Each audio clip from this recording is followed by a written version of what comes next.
Good evening, Greg here, burning at both ends, burning on the back end of a powerful Tuesday. Just came back from a men's meeting. If you recall this morning's post, I talked about our technology team, and myself and another man led our meeting tonight, and I thought it was very successful. I was very surprised how attentive the men were at some pretty dry content. We were talking Twitter, we were talking Google Calendar, we were talking Meetup and Facebook, and I just thought I felt empowered that the men were so interested, and I got a lot of appreciation at the end of the meeting that we delivered some very important content. And I'm really excited to take this to a new level, actually. I want to capture content. I think there's some great audio content to be captured from these men, just to document the struggle, to document what's going on in their lives and what they're doing. I just think this is all, because we're all that man or those people, right? We all, when you think about it, we all have the same problems for the most part. They're just different little tweaks to the story, and it's just incredible how we, when you really think about it, we as human beings share so much, yet we choose to look at ourselves on such a superficial level. At least this is my impression. We're so quick to judge, we're so quick to point out differences, yet it takes so much time and effort, I find, to dig deeper, and patience and persistence, and look, there are those words again, to learn about people and understand struggles and understand how much we really share with other people in struggle. I'm fascinated. I'm continually reminded about that and fascinated by it at the same time. And then just huge shout out to Gary Vee again. Was listening to some of his SoundCloud today. Just some great content. And one of the things that he's been asking people is what they're obsessed with. And I think I've mentioned this on this channel, but I am obsessed with systems and processes right now. I'm totally obsessed with this YouTube channel and my posting process, right? It's linked down below. All the steps I take to make one of these videos. I'm doing the best I can to refine the process and get it down to about 20 to 25 minutes on top of the obviously amount of content that I put together as far as the length of the video. I'm finding that putting good time into that outline is critical, and sometimes it needs to take 15-20 minutes because I need to make sure that there's some good meat on those bones, some good juice in there for y'all. And then another thing that I'm obsessed with is my paleo diet or my keto diet. I love my keto coffee. I always love a coffee. And then the other thing that I've been working on and refining is I also love chocolate. And on the keto diet, it's tough to get chocolate because chocolate has a lot of sugar in it. That's why it's so tasty. And typically it has milk in it. Milk is relatively high in net carbs. But I've been working on this tiny chocolate dessert. I mean, it might be 2 cubic inches of a dessert. I mean, it's tiny, but it's becoming just enough to get my fix. And I'm still refining it. So the goal is this little coffee dessert that is less than 10 net carbs. And then I have it at the end of the day. So I'm going to have it after I make this video and while I'm posting it. And so right now I got 4 ingredients in there. And so obviously cocoa powder, which is very low carb. Obviously it's unsweetened. Olive oil, sounds weird, tastes wonderful. A little bit of salt. And then we live here in Albany, California, right? We're adjacent to Berkeley. And we have this incredible grocery store. I'll do a whole post on this grocery store at some point. It's called Berkeley Bowl. There are 2 of them in Berkeley. And this is hands down the best grocery store on the planet. I lived in many places. I lived in Baltimore, I've lived in Florida, and I lived here in California. And I remember the first time when we were living in Baltimore and we flew out to California to visit my sister-in-law who lives in Berkeley. And it was one of the first times that I was in Northern California as an adult. And we walked into this place, Berkeley Bowl, and I mean, just phenomenal, the selection and the quality. It was my first real experience, and seeing a whole bunch of organic fruit. I really didn't know what that was at the time, and they have an entire organic section of fruit and vegetables, and then they have a whole entire non-organic section of fruits and vegetables. So it's almost like two grocery stores in one. The butcher is fantastic. The quality of the meat is just through the roof, and then of course all the other things just the wine, the liquor, the olive oil, the types of oils that you can get is everything is just phenomenal. They have great hot food. This place is just it's heaven. Anyway, so back to my I'm sorry, got a little tangent there with Berkeley Bowl. But they make this honey roasted peanut butter, which is to die for. I could just buy a whole pint and just eat the whole thing. It is so incredibly good. Not good for the waistline, but good. And so that's the fourth ingredient to my, now finally I'm getting to the last ingredient of my chocolate dessert, my less than 10 net carb. And so right now it's 2 tablespoons of cocoa powder, 1 tablespoon of olive oil, about 1/8 of a tablespoon of salt, and then 2 tablespoons of honey roasted peanut butter. And so that adds a little bit of sweet that I need in there. And I love peanut butter and chocolate. That combo is great. And so I put it in a little saucepan, heat it up, mix it around, use a rubber spatula, put it in a little ramekin, and then put it in the freezer for about an hour. Firms up real nice, and it's dense, it's rich, and it's my chocolate fix. And so I've spent now the first almost 7 minutes of this content here talking about my chocolate dessert. So give it a try. It's not like a sweet chocolate dessert. It's a rich chocolate dessert, but it's if you're on the paleo, if you're on the keto, this is totally doable. I can totally budget for this, and it's my chocolate fix. So now, let's get on to the topic for tonight. And the much awaited topic now at this point is it's just simply a communication plan. In my opinion, in my experience, teamwork, success, live and die with communication. And when a team can communicate clearly, effectively, efficiently, those two are critical. Not just efficient or just effective, but both are really key. The odds of success go up exponentially. And so it's rather simple, but it makes sense on the front end to have an intentional process. Well, there's that word again, process. A process around communication. And where this came to me in such a clear method is a recent one-on-one I had with my supervisor at work. And I just decide I really like my supervisor. We get along really well. I think we have a great complementary relationship. And the most important thing that he does is he cares about me. That is at the top of the list. That is just so I can feel it, and it really helps me at work. And I really, I feel safe, and we'll get into that safety piece in a little bit later. And anyway, blah blah blah blah blah. We're at this one-on-one.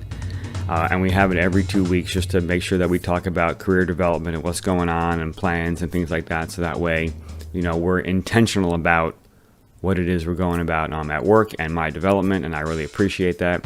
And so he mentioned, I just came off a pretty hardcore 2-week proposal team, and he talked about, hey, on the front end, did you guys talk about a communication plan? And I said, well, not really. Or maybe we did, but it wasn't clear. And so I said, well, what's that? And he explained it. And it's just simply on the front end of a task, or actually at any point in a task or a project, talk about how the team is going to communicate, kind of almost get in alignment on communication.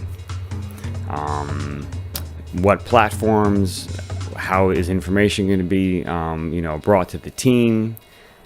How do we call a meeting? How do we do these things? And so just very critical. And so I used it today for the first time. So onto the I-Core program, and hopefully people listening to these understand the I-Core program. So this is Actually, it's an 8-week entrepreneurial training. We finally, I actually bookended on the calendar.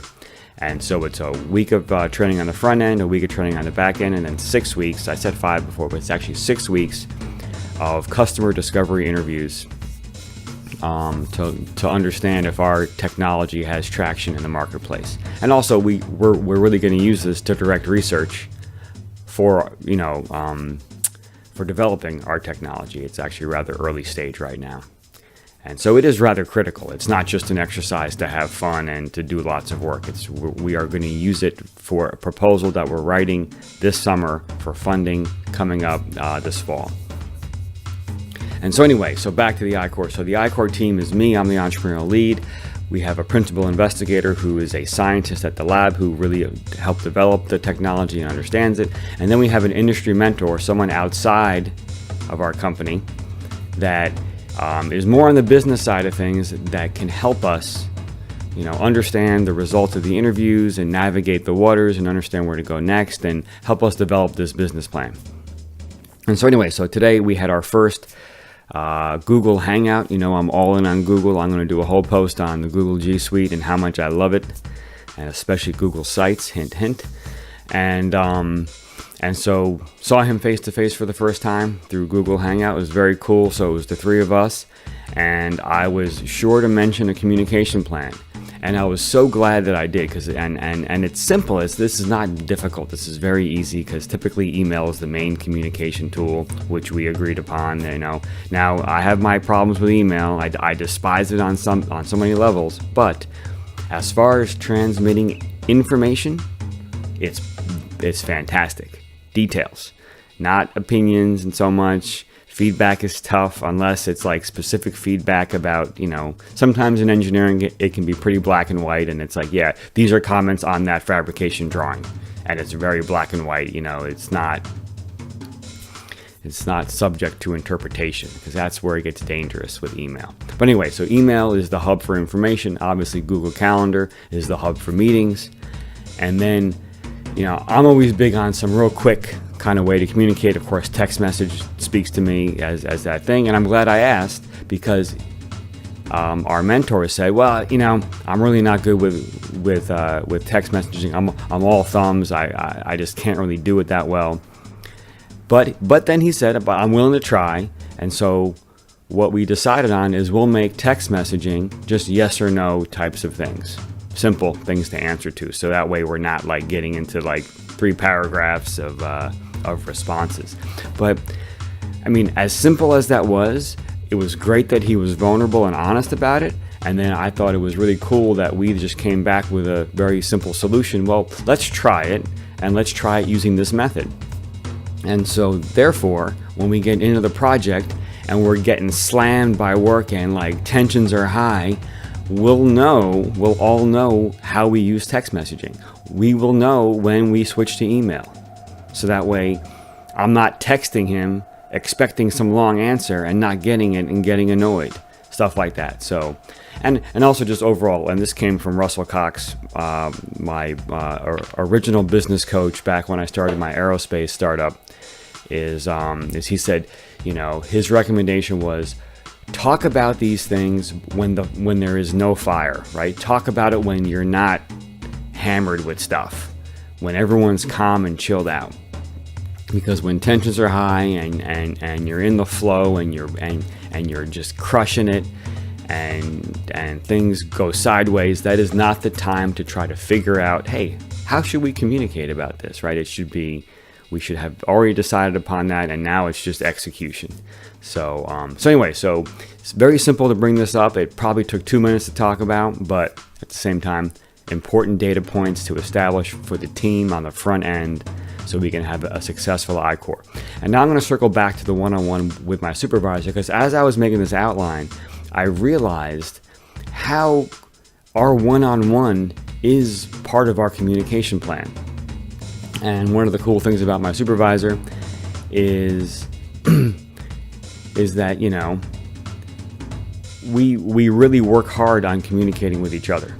And this is probably the most important, when you think about the communication I have with him, this is probably the most important communication plan I have in my life outside of my family.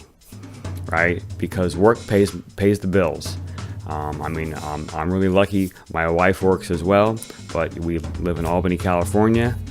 The bills are rather steep at times, and so we really need both incomes coming in. And my communication plan with my supervisor, it pays my bills, it keeps my family in good standing, keeps me safe, and is just very important. And as I was writing this outline, I realized how critical this one-on-one was that we have, and how lucky I am to have a supervisor that's so involved. And like I said, we communicate in various ways: text message, Google Hangout text, Google Hangouts, Zoom, email, calendar, phone, obviously face-to-face, cell phone, desk phone. I mean, just in many different ways. And we're always making attempts to try new things, which is really cool. And then we also do this, which is really important, right? Is if one of us notices that a communication stream seems crossed up a little bit, we'll switch to a different one to confirm what's going on. Like if a text message looks kind of weird, it's like, well, wait a minute. I'll pick up the phone and, hey, I just got that text, blah, blah, blah, blah, blah. Even if I'm leaving a voicemail, at least it'll come back to me. It'll boomerang back at some point. And like one time, for example, we were texting about something and I forgot to include the word "not" in the text message. Kind of important. And so it changed the entire meaning of my response. He picked up the phone and called me, confirmed that I forgot this word. I said, yep, sorry about that. We could have averted, several hours or even several days of tension just by that simple switch up right there. And so, yeah, so just now in writing this outline did I realize how important this one-on-one is. And then I want to point to my man Simon Sinek. I've talked about him a lot. I have his book, Together is Better. I've listened to so many of his talks. I highly recommend consume all of his content. It's fantastic. I might not agree with every little piece of it, but I love his storytelling. I love his delivery. I love his insight. I'm certainly inspired by it. And there was one talk about this, why leaders eat last. I think I've linked it in the description and in the outline. And one of the struggles that I had where I work, and one of these things I'm working on is I was told that I don't practice enough empathy, which is why I gave a talk, a post about empathy the other day. I've been working on it. I've been learning about it. I've been practicing it more. And I think it's linked to my impatience. That's another thing I'm working on is being more patient. And then also it's linked to that accountability piece. I thought it was my job to hold other people accountable. People don't really like that. I got to fix that. Switch it to empathy so I can connect with them, so I can create like a natural connection and a natural kind of attraction for them to want to put in extra effort for me in the project.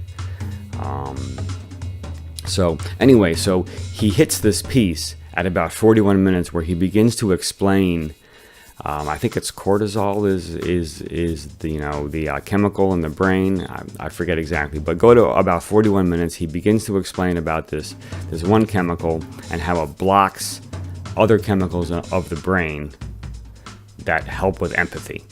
And when I'm in a work environment and I don't feel safe for whatever reason, empathy is very difficult for me to exude. And in the first year of my employment, I have to admit, I had a different supervisor. It was a whole different ball game. I did not feel safe, and I definitely struggled with empathy. There is no doubt about it. It's a whole new world now. I really feel that I'm in the zone at work. I really feel that I'm just walking taller. I've been doing this thing, right? I'm definitely working on my finances. And I'm doing this thing where it's like, if I had just gotten a check for $1 million just like 10 minutes ago, how would I walk down this hall right now? I embody that. And not that it's all about money, but to me, that is an indication of a massive success. To me, money is a metric, right? It's a measuring tool. I'd love to, have other measuring tools, and I do, right? Like we just had a huge success for one of my projects where we installed it where it needs to be, and it received light from the accelerator, and that's just it's hard for me to describe how huge of a milestone that is for the project. Unfortunately, it doesn't come with anything else but just appreciation and gratitude from the scientific community. And it's not that it's unfortunate, it's just, it doesn't measure up, right? It's great. It fulfills me, but at the same time, it's different than hitting some financial achievement, because now we're in a different, it's not a different world for me now that this project has received light. And it's going to take 10 to 15 years for all the science to be executed with it and papers to be written, and then another 10 to 20 years for technologies to fall out of that, and then another 10 to 20 years for those technologies to be developed into products that change the world. So talk about infinite game, right? But my bills come every month, and that's what I'm working on. I'm working on addressing that challenge for us right now. Anyway, back to safety. So yeah, listening at 41 minutes there, he really hits that piece about safety and the chemicals and the difficulty with empathy and how important safety is in an organization. And I'll leave you with this, right? So with safety, right, comes power. People are empowered to do bold things. With safety comes empathy. We can connect more with not only internally within the organization, but also externally with the customer. What better person to connect with than the person that's going to pay for the product or the service, and to make them feel like they're part of the team or that they're part of the family. It's very powerful. With safety comes risk taking. This is like the cornerstone of anything you might argue, anything worthwhile in a company. It's the safety. With safety comes creativity, comes innovation. These are the things that great companies are doing day in and day out. And so, if the organizational structure is not making its people feel safe, then it is doing a huge disservice to the mission of the company. And I'll leave it there, because there are some more comments to be made, but that's where I'll leave it. So it's focus on safety, and so empathy, connection, these are kind of the foundation of safety. Making sure that people on the team know, and I think I've talked about this, that they can make mistakes, that's okay. As long as you're not making the same mistakes, that's when we start to get into some challenges, when it's the same thing over and over again, and keep making new mistakes. There we go. That's how to solve that one. And admit the mistakes, right? We talked about vulnerability, how important that is. So anyway, these are all pieces that play together, and this is in my opinion and my experience, the difference between a very powerful company and a struggling company is its ability to keep its people safe, to enable these other incredible things to happen. And so with that, we'll wrap for tonight. It's just a couple minutes before midnight. It's been a great Tuesday. Please subscribe, comment down below. I want to be of service. Please ask for help. Tell me what you're up to. Tell me how I can help. I have an incredible network. I'm a very creative problem solver.